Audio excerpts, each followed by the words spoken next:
everybody, I'm here for a video to talk about my tarot journey over the years, and I'm going to talk about it through the lens of 5 decks.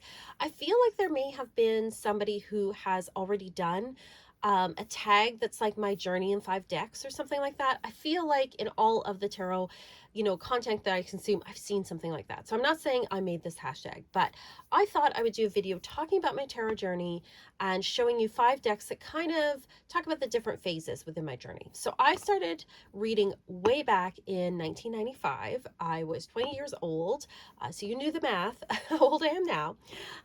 But I had moved away from home. My parents were very religious, so I, didn't have a tarot deck or anything when I was a teenager, but I was always kind of interested in it. I thought it was, seemed, kind of mysterious and, quite interesting. So I bought myself my first tarot deck. It was not a great deck. It came in a little, I had the little white book, came in a tuck box, really not a great deck. But I started with that, and then I started to realize that there were kind of better decks with better books and things. So one of the first decks I bought, and one that really helped me on my journey, is the Mythic Tarot. So this one is in this beautiful wooden box that my husband made for me. So lovely. This is it here. Now this is an out of print deck. There is a Mythic Tarot, the new Mythic Tarot, but the artwork just is not as good. This is not the original deck I had in 1995. The one I had in 95 had the black backing with, there's like a pentacle or a pentagram on there. This one I got in the 2010s, late 2010s. A viewer let me know that they saw one on eBay. So thank you very much to that viewer who let me know, and then I went and got it. So one of the things that really helped me to learn tarot was this deck, because this deck is based on Greek mythology, and because I know, fairly familiar with Greek mythology, it really helped me to memorize the meanings of the various cards. The way that this particular deck works is that the major arcana are all like gods or goddesses, but then the suits are different stories. So we have the swords, there's the swords there, which is the story of Orestes. So that's there. For the Fool, just so you know, we have Dionysus here. Even all of the court cards are different figures in Greek mythology, so that helped me learn as well. The Emperor, of course, is Zeus or Jupiter. Let's see where the other ones are. Got Pan here for the Devil. The Eight of Cups is Psyche and Eris. The Wands here. I know Penelope is the Queen of Wands. The Moon, we have Hecate. The Pentacles are the story of Daedalus. Let's see if we can find the others. A lot of cups. Okay, pentacles. No, we need wands. Where are we here?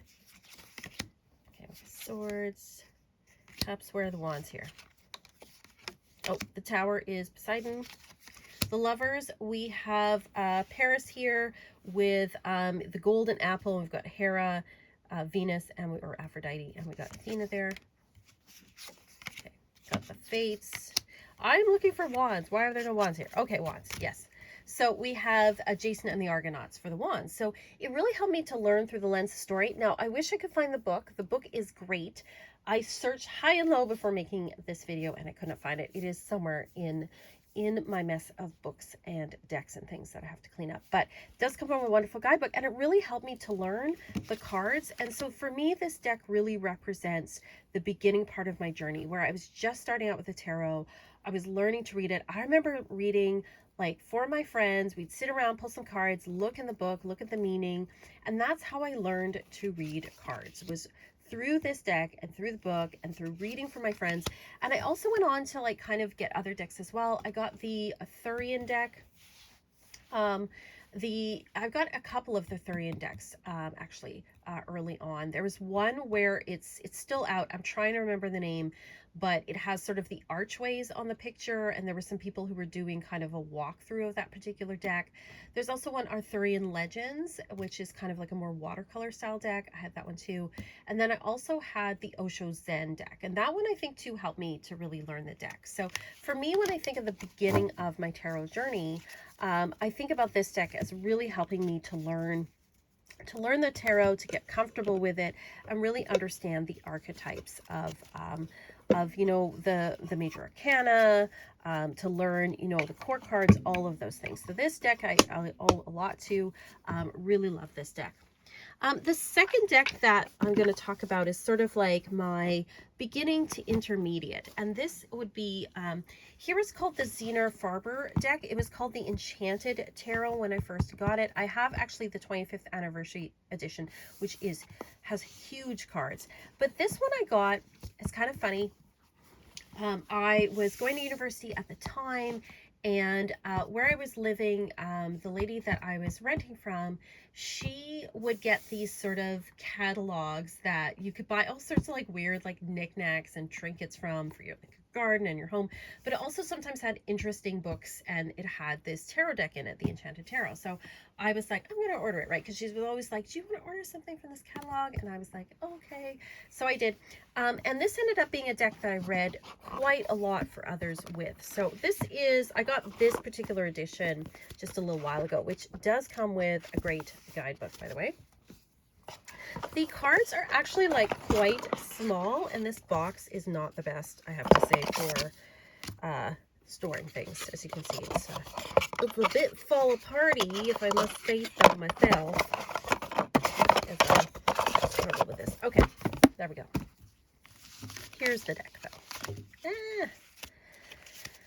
Anyway, so this deck is very like, it's sort of like a collage based deck, and it has this sort of like really nice kind of vintage feel to it. This one comes with, the one I originally had did not have these beautiful gold gilded edges, but this one does. And I feel like this, you know, really represents me getting more confident in reading the tarot for others. At this point, I wasn't reading professionally for people, but I would have like friends ask me like all the time in university to read for me, for them. This one, I don't know, I just have a funness for it. It's not my usual style, like this kind of collage thing that's going on, but I have a funness for it, I think, because to me, it really represents that particular point in my life. I was feeling just a lot more confident with reading the cards. You know, I would regularly read for friends in school, or people would come over and they'd ask me, you know, hey, are you going to read my cards for me? And I think it just, to me, it just has that appeal. It sort of has this vintage vibe to it. I don't know exactly when this particular deck came out, but I got it in the 90s. It was probably about like 98 or something like that I got this particular deck, and I read with it a lot. Like, it was one of my favorite decks at the time. And so for me, this deck still holds like a soft spot in my heart. It's one I use fairly regularly. To me, it just represents, you know, that time when it felt like there was, you know, just so much possibility in the world. And I love the hearts on this, like how the cups are hearts in this particular deck. I don't know, this deck just speaks to me. I just love this deck. It has like a really nice vibe to it. So I feel like it represents that particular part of my journey. Now, the third deck that I'm going to look at is one that kind of is like a time in my life that was, you know, a little bit more difficult, I would say.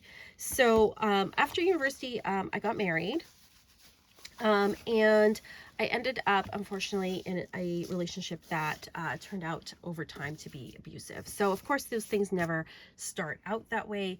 But this, you know, was someone who, you know, over time just kind of like chipped away at my confidence, and was not very supportive of the whole tarot thing. And it didn't mean that I stopped. I still definitely had decks and was reading tarot, but it was a lot less, and I felt like more I had to keep it kind of to myself. But this was a deck that I used a lot in the early to mid 2000s.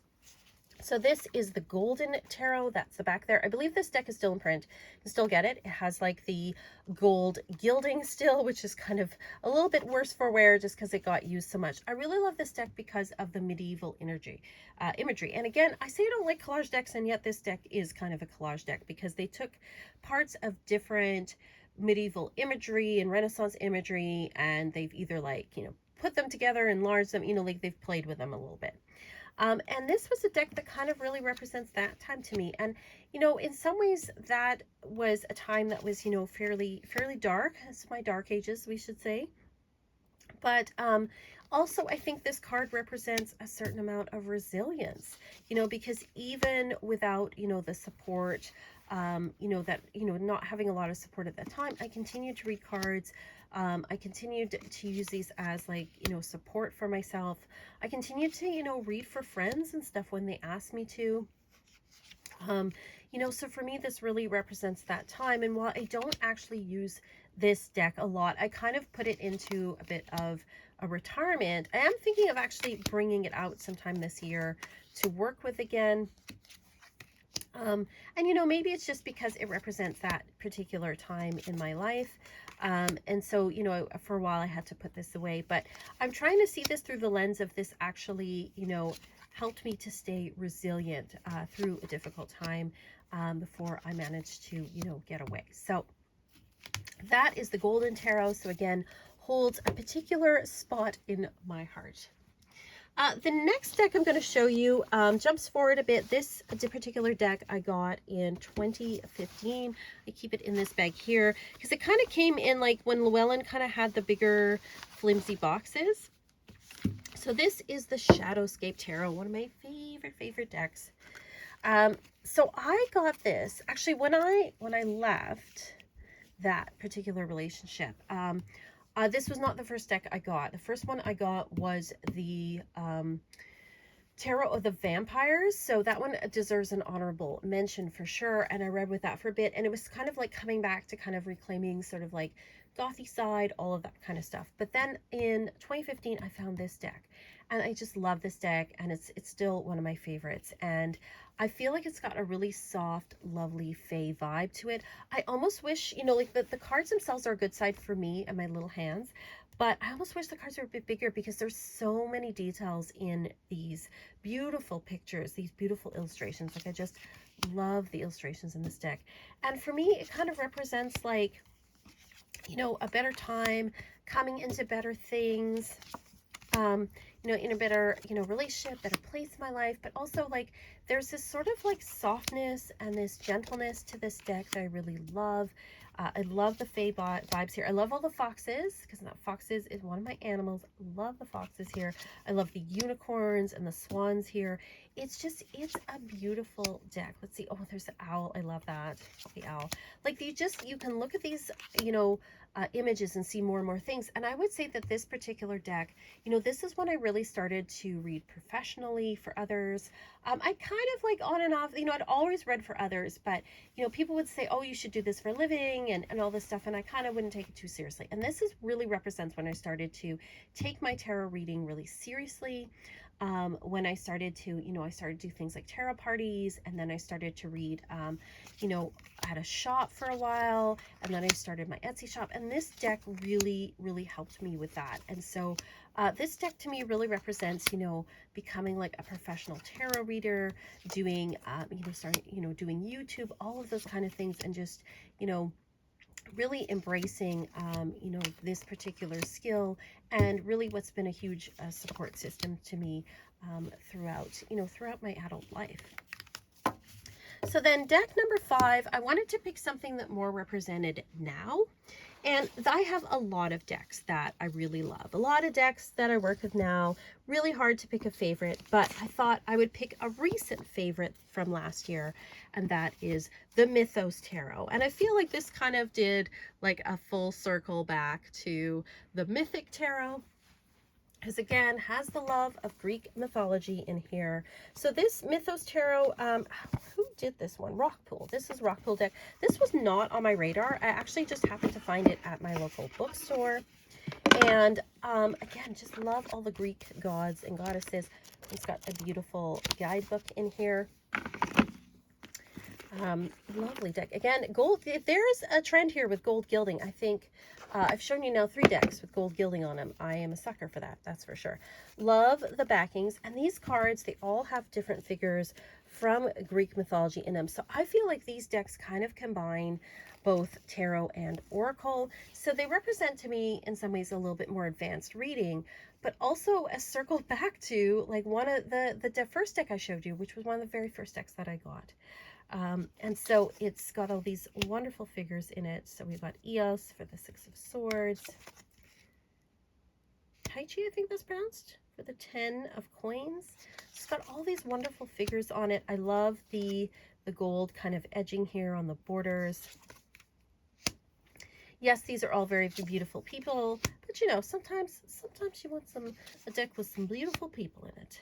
I have Amphitrite for the Nine of Cups. So you can read this on like 2 different levels, which I really love. And I find that this deck, there's something just kind of magical about this deck. I find it to be very summery as well. Love using this in the summer.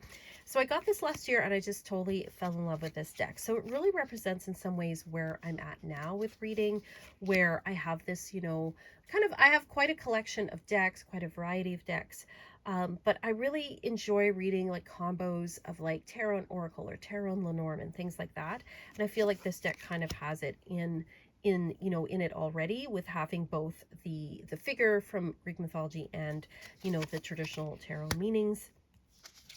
So I think that this is, you know, just a really interesting and lovely deck to work with. Also, I found that this deck was good for, I think this is supposed to be a butterfly. At first I thought there was like something on the card. This card though did chip when I pulled it apart. It did, there's a little bit of chipping on the edge, which is unfortunate. My only complaint about this deck. I find this deck too is really good in reading about things like spirits, and has kind of this very spiritual type connection. So it is, you know, a deck I feel like has really helped me in some ways advance my reading, especially on like in a more intuitive and slightly mediumship like level. Again, we've got the chipping there. Always so disappointed. Chariot, we have Apollo. It's a really beautiful deck. And I think it kind of cycles back to the beginning of when I started with that whole idea of the Greek mythology, right? So that is my journey in 5 decks. Now, it's really hard reading cards for 30 years to narrow it down to 5 decks, but I really tried to think about it in terms of the different phases I've been through, everything from the beginning to getting more confident to, you know, having a deck as a source of comfort and resilience, to becoming more professional, and then just, you know, continuing to advance, you know, my skills and my reading. So I would love to hear from you guys what your top 5 deck, or not top 5, it's really like the 5 decks that represent your tarot journey. You know, whether your journey just started last month or it started, you know, 50 years ago, I think that, you know, we're all on a journey, and, you know, I'd love to see and hear about what your top 5 are. So I am doing a beginner's tarot course on my Patreon. If you want to sign up for that, you can check that out in the link below. Patreon though, don't sign up for it on like the app on Apple, like don't, because it'll charge you more. Go to your laptop or your desktop and sign it on a web page, because it will be cheaper for you. But also, if you want a reading from me, you can check out my Etsy shop as well. I gotta do the shameless plug at the end, right? And thank you to all of my supporters, all of my patrons especially. You guys are amazing. But also all of you who watch here and comment. You guys are the best. So thank you very much. And as always, peace and love.